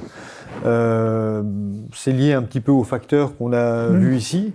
Quels leviers principaux en fait à agir pour sortir de cette trajectoire en fait de décrochage, puisqu'on parle de la France et de l'Union européenne. Oui. Alors, clairement, le niveau 1, c'est l'éducation, quoi. On ne peut pas accepter la dégradation du système éducatif en Europe, qui est avérée par toutes les enquêtes. Il y a PISA, mais il y a TIMSS, il y a toutes les enquêtes possibles et imaginables. Et en particulier, le niveau scientifique des enfants recule considérablement d'année en année. Et on a des métiers du futur qui sont des métiers scientifiques, quoi, je veux dire. Et si on n'a plus de scientifiques, on sera en retard dans l'intelligence artificielle, dans la transition énergétique, on sera en retard dans l'espace, on sera en retard dans tout, quoi, je veux dire, dans l'informatique quantique, dans la fusion, etc. Donc il faut absolument augmenter le nombre d'enfants qui suivent des études scientifiques. Notamment de femmes, puisqu'en fait, on sait qu'on a un écart. Et on sait qu'il y a beaucoup de jeunes femmes et de jeunes filles qui n'osent pas se lancer dans des études scientifiques. Et puis il faut augmenter le niveau. Enfin, je veux dire, augmenter le niveau. Et puis il faut changer les techniques éducatives. Les Finlandais, par exemple, ont compris que attirer des jeunes dans les métiers scientifiques, ça passait par montrer l'usage pratique qu'on peut faire des sciences. Et donc, c'est des usages dans le climat, dans l'énergie, enfin il y a plein d'usages qu'on peut faire des sciences, et il faut pas que ça reste une science abstraite, quoi. Je veux dire, il faut les maths, il faut que ça devienne une science dont on maîtrise les applications. Donc ça, c'est la priorité numéro 1. Si on continue à baisser dans le niveau scientifique des jeunes, il y a peu d'espoir que l'Europe ait simplement les ressources en main-d'œuvre pour faire ce qu'il faut faire, quoi, je veux dire, hein. La politique éducative, c'est beaucoup des dépenses de fonctionnement aussi. Enfin, elles sont classées comme dépenses de fonctionnement. Mais c'est pas forcément plus d'argent public. Ouais. Alors c'est peut-être une allocation. On sait par exemple que l'école primaire, c'est très important parce que c'est là que se détermine le succès ou l'échec scolaire, quoi, je veux dire. Et donc il faut mettre probablement plus de moyens dans l'école primaire. Le dédoublement des classes, c'est une bonne initiative. Mais il n'y a pas besoin d'énormément plus d'argent. Il y a besoin, je crois, de plus d'autonomie des établissements. Et à nouveau, l'OCDE a fait beaucoup de travaux qui montrent que les pays qui ont des résultats PISA élevés sont des pays où il y a des responsabilités des équipes pédagogiques et des chefs d'établissement fortes, qui peuvent définir leur programme en adéquation avec le niveau de leurs élèves, etc. Et puis, il faut sortir des cours magistraux. Enfin, je veux dire, le modèle finlandais montre qu'il n'y a plus de cours magistraux. Enfin, je veux dire, c'est les élèves essaient de résoudre des problèmes, appellent le maître quand ils n'y arrivent pas. Voilà. Et donc, on sait faire, quoi. Je veux dire, il faut copier la Finlande, quoi. Je veux dire, sur les techniques éducatives. Donc ça, c'est politique structurelle aussi. Il y a très peu, l'Europe pêche par la faiblesse des dépenses de recherche-développement des entreprises. La recherche-développement publique ou universitaire Bon, il y a des problèmes de moyens, mais elle a, par exemple, les mêmes moyens que la recherche-développement publique aux États-Unis. Mais ce sont les entreprises qui font très peu de R&D. Les entreprises, par exemple, en France, la R&D d'entreprise, c'est 1,5% du PIB. Aux États-Unis, c'est 3% du PIB, c'est 2 fois plus. Et donc, il faut aussi renforcer les liens entre les entreprises et les institutions publiques de recherche, et mobiliser les chefs d'entreprise pour qu'ils fassent davantage de recherche. Alors, il y en a qui en font, hein, mais au total, et c'est particulièrement vrai dans les PME françaises ont des très petits budgets de recherche-développement. Et il y a aussi un cadre global d'une politique budgétaire et monétaire qui peuvent faciliter, parce qu'on comprend bien que l'enjeu essentiel, c'est l'investissement, les investissements, notamment en recherche et développement, etc. Et justement, là, vous parlez du niveau européen, en fait, qu'il faut rénover. Vous dites des politiques européennes qui doivent être plus disruptives plutôt que mortes. Voilà. Alors, le problème, alors on a parlé de l'Europe du point de vue de la technologie, des ressources rares. Quid de la politique monétaire ? Si on a un énorme besoin d'investissement, et que, comme on l'a dit il y a quelques minutes, ce besoin d'investissement va au-delà des ressources en épargne, on va avoir une hausse des taux d'intérêt réels et qui sera extrêmement pénalisante, parce qu'on renoncera à plein d'investissements. Et donc la Banque Centrale Européenne devrait avoir comme objectif d'éviter le passage des taux d'intérêt réels à long terme, au-dessus du taux de croissance de long terme, parce que ce passage empêche d'investir. Et alors, elle peut faire ça de différentes manières. Et la plus simple, c'est de réouvrir le quantitative easing, qui ne serait pas du quantitative easing où on jette de la monnaie au hasard, qui serait du quantitative easing ciblé sur des programmes d'investissement privés ou publics pertinents, quoi. On imagine des opérations de politique monétaire targeted, ciblées. Voilà. Ciblées sur des budgets publics ou des budgets d'entreprise visant à améliorer le niveau technologique, quoi. Ouais. Ou par exemple les banques apporteraient au refinancement certains actifs de manière privilégiée. Oui, voilà. Et alors donc il y a un début, parce que les actifs verts sont pris au refinancement de la BCE dans des conditions plus favorables que les actifs bruns. Bon, enfin, c'est très mineur. Il faudrait renforcer cette segmentation du financement de l'économie et privilégier un financement à bas prix pour tout ce qui est déterminant pour la croissance de long terme, quoi. Donc là, il y a un aspect structurel sur la politique monétaire. D'ailleurs, je note, pour vous, la politique monétaire, en fait, a un rôle plus structurel que conjoncturel. Alors, il ne s'agit pas du tout de faire de la politique monétaire structurelle. Ça s'agit, en gros, s'agit d'introduire dans la politique monétaire un objectif de taux d'intérêt réel à long terme. C'est ça, ok. Et ça passe par aussi un objectif d'inflation qui pourrait être différent que celui qui est... Donc, on rappelle que le traité européen donne, article 127 du traité de fonctionnement de l'Union européenne, l'objectif principal de garantir la stabilité des prix. Mais cet objectif de stabilité des prix, il est défini par la BCE actuellement comme un objectif de 2% d'augmentation des prix à moyen terme. Et donc vous pensez que cet objectif-là, en fait, doit être redéfini dans ce contexte de rareté de l'épargne. C'est plutôt un problème de hiérarchie des objectifs. La Réserve fédérale a un double triple même objectif, qui est l'inflation, le marché du travail et la croissance. La BCE a un seul objectif, qui est l'inflation. L'objectif principal. Mais bon, c'est assez anormal. Moi, je trouve qu'on serait mieux avec un objectif plus équilibré. Et puis, à nouveau... Il faut s'occuper du taux d'intérêt réel à long terme. C'est vraiment... si vous laissez continuer à augmenter le taux d'intérêt réel à long terme, vous allez renoncer à plein d'investissements et vous allez voir un problème structurel de dépenses publiques qui empêchera les États de faire les dépenses qu'ils souhaitent faire. Oui, c'est repousser un choc qui va arriver après. Donc il y a le cadre de la politique monétaire où on vous découvre assez... Enfin, bon, je vous découvre pas, je vous ai déjà lu et hétérodoxe de ce point de vue-là, un petit peu, en tout cas par rapport à une certaine orthodoxie. Et sur la politique budgétaire aussi, donc il y a un cadre européen. On est revenu au 1er janvier 2025 sur des règles du pacte de stabilité et de croissance avec un déficit public qui ne doit pas dépasser 3% du PIB et de même pour la dette publique qui ne doit pas dépasser 60% du PIB. Et vous êtes critique en fait sur ce retour. là. Et, le problème, c'est le déficit public ou la dette publique, ça ne veut rien dire. Enfin, je veux dire, si on fait de la dette, et si on accumule de la dette publique parce qu'on subventionne les systèmes de retraite, c'est de la mauvaise dette, quoi. Je veux dire, il n'y a pas de doute que les systèmes de protection sociale doivent s'équilibrer par les impôts. Si vous faites de la dette publique parce que vous faites plein d'investissements dans le numérique qui vont accroître l'efficacité de l'économie, c'est de la bonne dette. Donc, je suis assez choqué par le traitement non différencié de la dette publique en fonction des usages. Alors, il y a plein d'économistes qui disent depuis très longtemps qu'il faut permettre une accumulation de dettes utile, quoi. Je veux dire, de la dette qui financerait des investissements. Alors, la grande difficulté, c'est de faire la liste des investissements utiles. S'il s'agit d'investir dans des ronds-points, c'est pas très utile.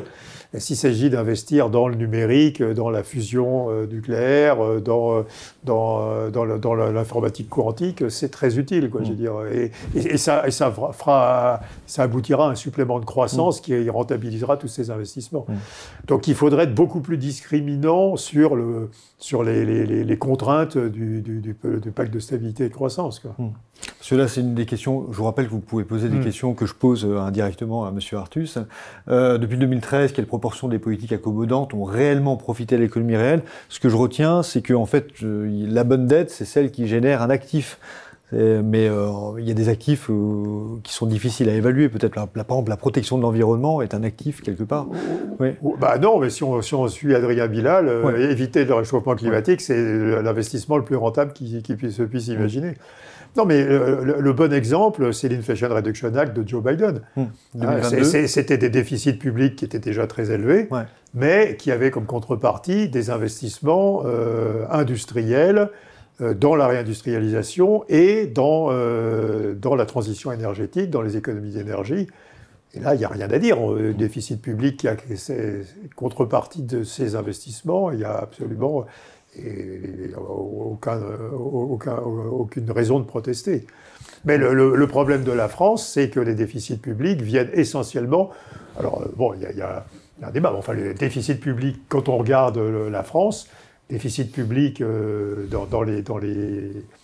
depuis l'élection d'Emmanuel Macron, vient pour 3/4 de la hausse des dépenses de protection sociale et pour 1/4 des baisses d'impôts, à peu près 1/8 des baisses d'impôts des entreprises et 1/8 la baisse des impôts des ménages. Et donc, c'est les dépenses de retraite, les dépenses de santé qui ont cru très rapidement, quoi, je veux dire.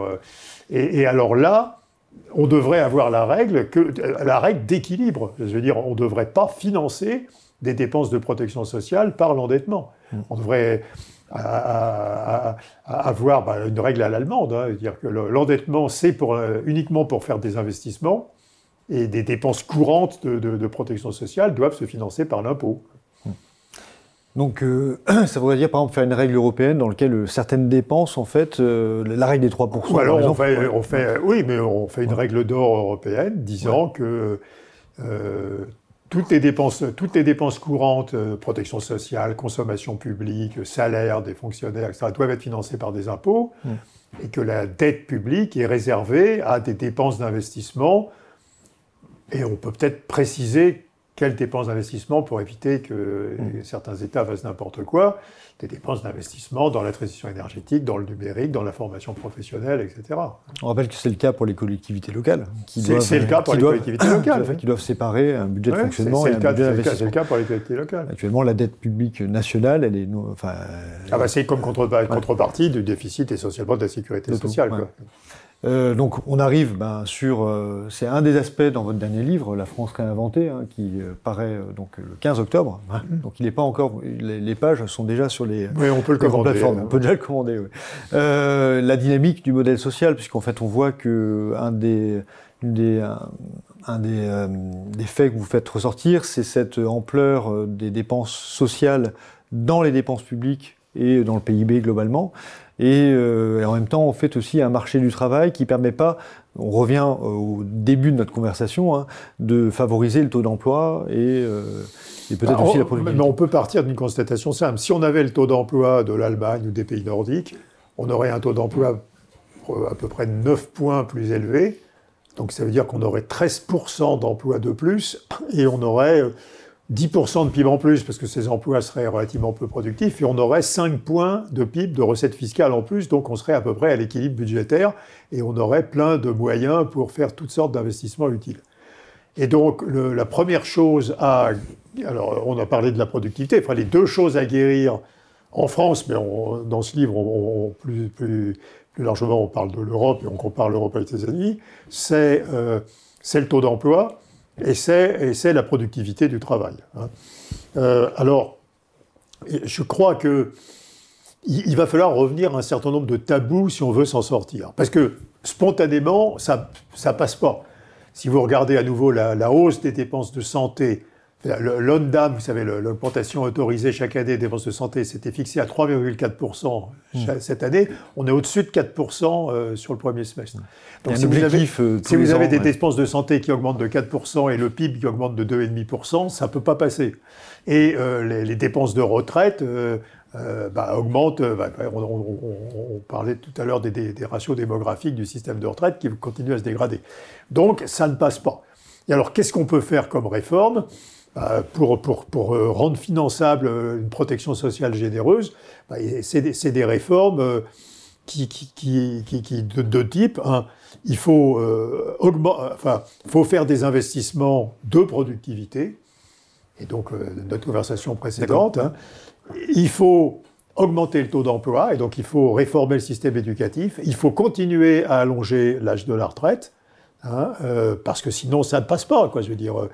Et donc, je pense qu'il faut regarder comme exemple, pas du tout les États-Unis. Enfin, dans ce livre, on dit que les États-Unis, c'était une économie extraordinairement inégalitaire, efficace avant Trump et qui est devenue inefficace. Donc c'est inégalitaire et inefficace, donc c'est pas vraiment un modèle. Mais il faut regarder, par exemple, les pays nordiques, la Suède, qui a fait une grande réforme de l'État à la fin des années 1990, au début des années 2000, qui a, en termes nets, parce qu'il y a des dépenses publiques qui sont devenues des dépenses privées, mais qui a réduit les dépenses publiques en termes nets, compte tenu de 10 points de PIB, et sans aucune dégradation de la qualité du service public. Avec une organisation différente de l'État, c'est le système des agences, où il y a une agence en charge d'une fonction de l'État et pas de superposition des responsabilités comme en France. Et puis l'exemple danois, le danois, c'est un pays qui a mis en place la flex-sécurité, c'est-à-dire le marché du travail, il n'y a aucune protection de l'emploi, les entreprises licencient complètement librement, mais en contrepartie, il y a un système de qualification, de formation complémentaire des personnes qui perdent leur emploi qui est extraordinairement efficace, et qui aboutit à ce que le taux de chômage, c'est 2,5%. La durée moyenne de chômage, suivant les périodes, c'est entre 3 et 4 mois. En France, c'est, je crois, 15 mois ou 16 mois. Et les nouveaux emplois qu'arrivent à prendre des chômeurs sont systématiquement mieux payés et plus qualifiés que les emplois d'où ils viennent. Et ça fait tourner l'économie suédoise. Ça fait du schumpeterien, quoi. La Suède, sans arrêt, prend des salariés, les requalifie et les remet dans des postes plus sophistiqués et plus qualifiés qu'avant. Et ça fait progresser la productivité. Ça explique qu'il y a d'énormes entreprises en Suède, au Danemark, pardon, j'ai dit Suède, Danemark, d'énormes entreprises au Danemark dans le médicament, dans les énergies renouvelables, etc., dans le transport, et qui se base sur ce tissu du marché du travail extrêmement dynamique. Et donc, il y a plein de solutions. Il suffit de regarder nos voisins européens. Faut arrêter de regarder les Américains. Il y a donc un coût quand même de ce modèle-là, ce modèle social danois. C'est un déplacement peut-être des dépenses. On a des dépenses nous d'indemnisation qui sont très très. Il y a très peu de dépenses d'indemnisation du chômage, mais il y a très peu de chômeurs. Mais il y a le budget du marché du travail, des dépenses publiques du marché du travail est à peu près le même, mais c'est essentiellement des dépenses de formation et des dépenses liées au fonctionnement de l'Agence pour l'emploi, parce qu'il y a un suivi des chômeurs qui est très personnalisé. Les conseillers vont avec les chômeurs dans les rendez-vous en entreprise pour postuler sur des emplois. Mais il va falloir... Alors, si on fait que la flexibilité, ça ne marchera pas. On aura une hausse du chômage. Il faut faire la flexibilité et cet aspect, ce volet formation, requalification, turnover très rapide sur le marché du travail. Oui, donc chaque facteur en fait doit être pensé dans un contexte où, donc par exemple aussi sur l'allongement de la durée de travail ou de cotisation, il faut imaginer qu'il y a des adaptations de l'entreprise. Au Danemark ou en Suède, il est courant de partir à la retraite à 65, 66, 67 ans. Mais la norme, c'est que les gens peuvent changer assez facilement d'emploi quand ils ont un emploi pénible ou qu'ils n'arrivent plus à occuper. Et donc, tout le modèle est pensé pour, en gros, faciliter la vie des salariés et faciliter l'évolution de leurs compétences tout au cours de leur carrière. Je prends quelques questions. Je crois qu'on a fait un peu le tour de beaucoup des aspects du livre. Vous avez parlé, on en a parlé de la faiblesse de la part des dépenses de recherche et développement en France et en Europe, mais aussi vous avez parlé de la baisse du rendement de ces dépenses-là. Et donc il y a une question là-dessus, c'est est-ce qu'on a une idée d'où vient cette baisse des... C'est très bien documenté dans le médicament. C'est très difficile de trouver une molécule nouvelle qui soit validée par les autorités de santé. Et donc, il y a des budgets de recherche, de développement des médicaments nouveaux qui ont été multipliés par 10 en une vingtaine d'années. Mettre une molécule nouvelle sur le marché, ça coûte 10 fois plus d'argent qu'il y a 10 ou 20 ans, parce que on a épuisé les choses faciles, quoi, je veux dire.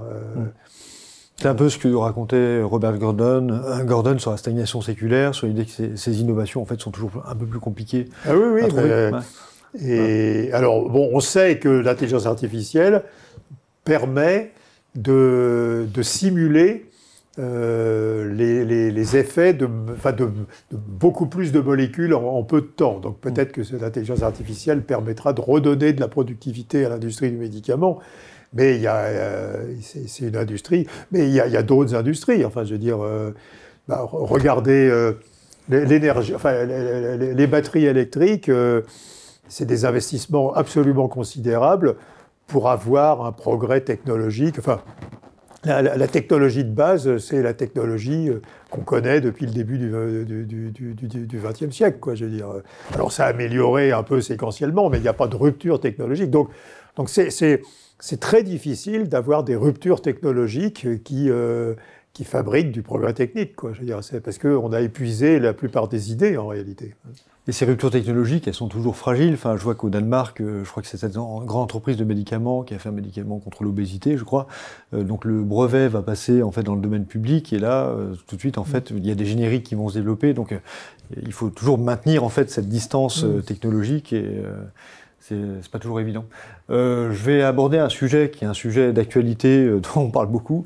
On demande est-ce que l'application d'une taxe Zuckman sur une assiette élargie n'est pas incontournable, mais en tout cas n'est pas un aspect à considérer. Donc, moi, j'ai des idées. Je ne me suis pas fait une idée définitive sur la taxe Zuckman. D'un côté, j'ai écrit plein de fois que la concentration des patrimoines, c'était mauvais. Alors, je ne parle pas du tout d'un jugement politique. C'était mauvais d'un point de vue économique, parce que ça concentrait le pouvoir économique dans un petit nombre de mains. Si vous avez un type qui a tout le patrimoine, c'est les idées de ce type qui seront mises en application et qui feront l'objet d'investissements, et pas les idées de milliers de types qui ont de bonnes idées.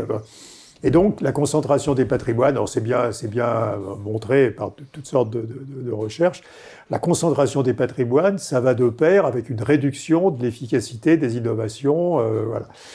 Parce qu'il faut permettre à beaucoup de gens d'avoir un petit patrimoine qui peuvent investir dans une création d'entreprise, dans la prolongation de leurs études, pour mettre au point une idée, etc.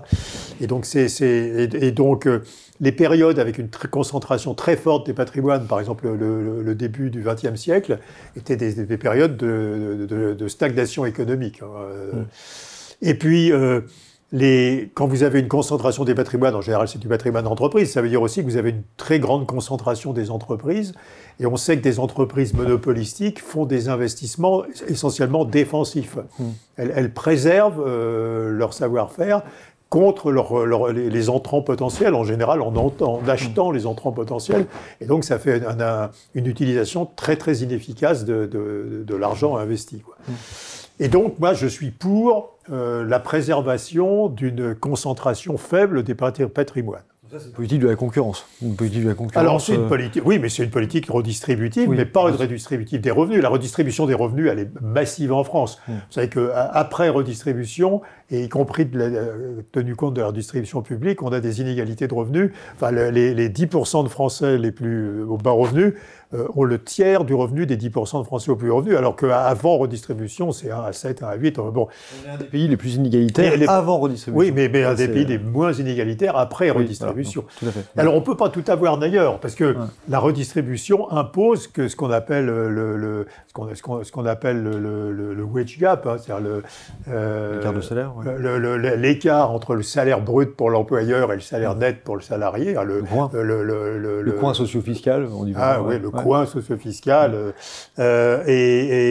soit énorme, parce qu'évidemment, il y a un financement de la protection sociale et des administrations publiques qui est très important et qui est assis sur les salaires.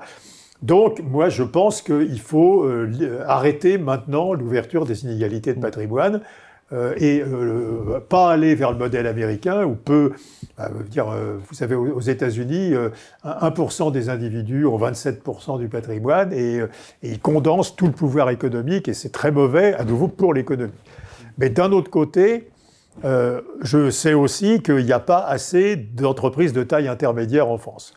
Et donc, si on avait 15 000 entreprises de taille intermédiaire comme en Allemagne ou 12 000 comme en Italie, on serait nettement mieux du point de vue de l'économie que d'avoir 5 000 entreprises intermédiaires, parce que les entreprises intermédiaires, d'abord, sont attachées à leur territoire, donc ça fait de l'aménagement du territoire, elles ne ferment pas, alors que les multinationales ferment, elles délocalisent peu, voilà. Et donc, ça peut sembler totalement contradictoire. D'une part, donc, je suis pour que ces entreprises intermédiaires, en général, sont familiales. Donc, je suis pour que le pouvoir reste aux familles, quoi. Je veux dire, les familles ne soient pas obligées d'appeler des investisseurs extérieurs ou de vendre leurs entreprises. Et d'un autre côté, je suis certain que la concentration des patrimoines, c'est mauvais pour l'économie. Alors, probablement, il faut trouver un dispositif. Il faut évidemment taxer le patrimoine non professionnel et taxer dans le patrimoine professionnel ce qui est à l'intérieur des holdings familiales. Je ne sais plus si on dit familial ou familiaux, de holding familial, je ne sais plus le genre de holding, mais qui n'est pas du patrimoine professionnel, hein, qui est du patrimoine personnel, qui est des liquidités, qui est voilà. Mais je pense que taxer le patrimoine professionnel pur, c'est assez dangereux parce que ça ferait disparaître des entreprises de taille intermédiaire. On a quelques questions sur la fiscalité, parce que on a beaucoup parlé des dépenses en fait, d'investissement. Il y a un débat aussi sur la fiscalité, éventuellement de l'héritage, parce que donc l'impôt le plus intelligent qui résoudrait tous les problèmes, ça serait un impôt sur l'héritage. Il y a plein de pays qui n'ont aucune taxation des héritages. En France, il y a une taxation des héritages qui est en théorie assez lourde, mais qui a plein de trous et en réalité qui est beaucoup plus légère. 100 000 euros par part d'abattement. Oui, mais il y a l'assurance vie, il y a les dons aux enfants. Donc avec 2 enfants, ça fait 200 000 euros d'abattement, donc la plupart des... Ouais. Et donc il y a... Et en réalité, taxation de l'héritage, alors, ça poserait un problème, effectivement, de transmission des entreprises, parce qu'il faudrait, si vous revenez, par exemple, si vous revenez sur certains dispositifs fiscaux qui favorisent la transmission hors d'impôt des héritages d'entreprises, ça obligerait les héritiers à ouvrir le capital. Mais ça se ferait sur des entreprises mûres. Vous n'auriez pas l'inconvénient de la taxe Zuckman qui est de taxer toutes les entreprises, aussi bien naissantes qu'au début de vie, Et donc, ça serait beaucoup plus intelligent d'avoir une taxation plus forte des héritages que probablement de taxer le patrimoine tout au long de la vie, quoi. Je veux dire. Mais alors, curieusement, les Français, d'ailleurs tous les Européens, sont radicalement hostiles à la taxation de l'héritage. Il y a une tribune d'un économiste qui disait, en gros, la taxe Zuckman, c'est celle sur laquelle les économistes sont pas forcément d'accord, mais les citoyens sont, semble-t-il, majoritairement d'accord. Et là, c'est l'inverse. En fait, on est vraiment sur des fronts renversés où il y a une grande partie des économistes qui pensent... Et puis, ça se prépare, une transmission d'entreprise. Ouais. Vous pouvez faire rentrer des fonds de private equity. Et puis, une transmission d'entreprise, vous ne transmettez pas une entreprise à 25 ans quand vous avez créé votre start-up, quoi. Voilà, donc il y avait plein d'autres questions. Il y avait une autre question sur taxer une taxe environnementale plutôt qu'une taxe sur le travail, mais voilà, donc on ne peut pas aborder toutes les questions en même temps. Si on voulait résumer, en gros, on est sur des trajectoires qui sont à la merci, évidemment, de chocs politiques. Hein, on voit aux États-Unis de manière assez importante, mais on n'est pas à l'abri en Europe aussi de ce type de choc-là. Oui. Mais on voit en fait qu'il y a un défi à relever, que ces trajectoires-là, en fait, elles doivent relever des défis d'ici 2050 qui sont des dépenses colossales, quoi. Oui. Vous êtes sur... vous dites d'ailleurs, je crois qu'on peut conclure avec ça, dans la politique économique, on met souvent en avant un certain nombre d'objectifs. En fait, il faut apprendre maintenant à hiérarchiser, parce qu'on passe peut-être dans ce que vous appelez une économie de guerre. Oui, mais même s'il n'y a pas de guerre, on a une économie où on a pu se soucier du consommateur pendant très longtemps, et maintenant il va falloir se soucier du producteur beaucoup plus. Et ça vaut pour le droit de la concurrence, ça vaut pour l'affectation de l'épargne, etc. Il va falloir soutenir les producteurs et malheureusement, pendant un temps, moins soutenir les consommateurs, parce qu'il y a des nouvelles technologies qui sont très coûteuses en investissement, la transition énergétique, c'est très coûteux en investissement, et donc on a surtout besoin d'avoir les moyens d'investir davantage. D'accord. Bah écoutez... Suite, je vous invite à lire donc, le livre de Patrick Artus et de Marie-Paul Virard, celui-ci, Quelle France en 2050. Le suivant, donc à partir du 15 octobre, la France réinventée. Voilà. Et il y en a un autre qui arrive derrière. On souffle un peu. On souffle un petit peu quand même. Mais donc, on verra Patrick Artus le présenter un peu partout, au Journée de l'économie, notamment, vous m'avez dit, à Lyon. Oui. Vous serez, Alors, merci Patrick Artus, merci l'IGPDE. Bien sûr, merci à tous ceux qui étaient en ligne. Et donc, j'ai fait le maximum pour relayer vos questions, mais en fait, on a abordé beaucoup de sujets. La conférence va être disponible en ligne d'ici une quinzaine de jours à peu près. L'IGPDE organise d'autres sessions à venir le 14 octobre sur la contribution des femmes à l'économie. On parlera sûrement de maths et sciences, etc. Et le 16 décembre sur la diplomatie économique de la France. Voilà, je vous remercie. Et donc, à bientôt sur ces chaînes publiques.